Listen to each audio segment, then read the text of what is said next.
రామ్ చరణ్ నాకు మంచి మిత్రుడు, ఈజ్ అ గుడ్ ఫ్రెండ్.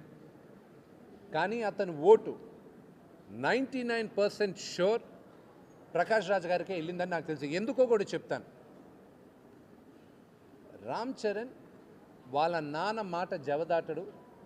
వాళ్ళ నాన్న తీసుకున్న స్టాండే ఆయన తీసుకుంటాడు. ఎందుకంటే మా నాన్నగారు ఒక స్టాండ్ తీసుకుంటే ఆ స్టాండ్కి నేను కట్టుబడి ఉంటా. అండ్ చరణ్ వాళ్ళ ఫాదర్ చిరంజీవి గారు తీసుకున్న స్టాండు 100% కట్టుబడతాడు. ఎందుకంటే he loves his father. And yes, I have no hard feelings. Is my brother. 100% brother.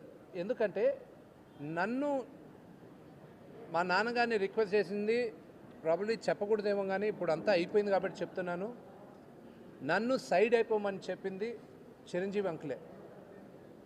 So కుదర్ నేపథ్యంలో ఎలక్షన్స్ వచ్చాయి. నాన్నగారు లేదులే ఎందుకు ఎలక్షన్స్కి వెళ్దాం ఎవరైనా. సో ప్రకాష్ రాజ్ గారిని ఆయన పోటీ చేస్తున్నారు, ఎందుకు యునానిమస్గా చేసేది కదా విష్ణు, ఎందుకు పోటీలో ఉండేది, విత్డ్రా చేసుకోమని చిరంజీవి అంకుల్ చెప్పారు. దాని తర్వాత ఎందుకు వద్దు, ఎందుకు ఒకేసారి ఎలక్షన్స్కి వెళ్దామన్న ఉద్దేశంతో ఎలక్షన్స్కి వచ్చాం. So so I think Charan is right, he is 100% right.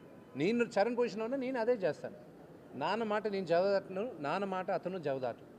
So we are all friends, we're all family అనేది. నేను వెళ్ళి వాళ్ళందరూ బ్లెస్సింగ్స్ తీసుకోవాలి, వీళ్ళందరూ సపోర్ట్ కావాలి నాకు. So we are all quite happy with it.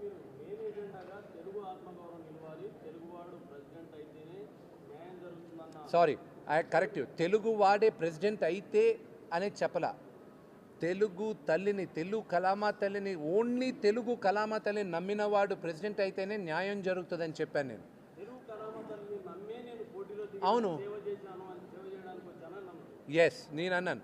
Prakash Raj గారికి ఈరోజు చెప్తాను నేను, ఆయన ఒక్క తెలుగు నటుడే కాదు, ఆయన కన్నడలో యాక్ట్ చేస్తాడు, తమిళ్లో యాక్ట్ చేస్తాడు, హిందీలో కూడా ఏదో కొన్ని చేయొచ్చు. ఆయన ఏ భాషని నమ్ముకొని ఉన్నాడో ఆ భాషను ఆయన ఫైట్ చేయాలి. అన్ని భాషల్ని నమ్ముకున్నాడు ఆయన. నేను నమ్ముకునేది ఓన్లీ తెలుగు భాషని, తెలుగు కలామా తల్లిని, ఓన్లీ తెలుగు ఫిల్మ్ ఇండస్ట్రీని. అది చెప్పాను నేను. అంతేగాని ఆయన వేరే ఊరి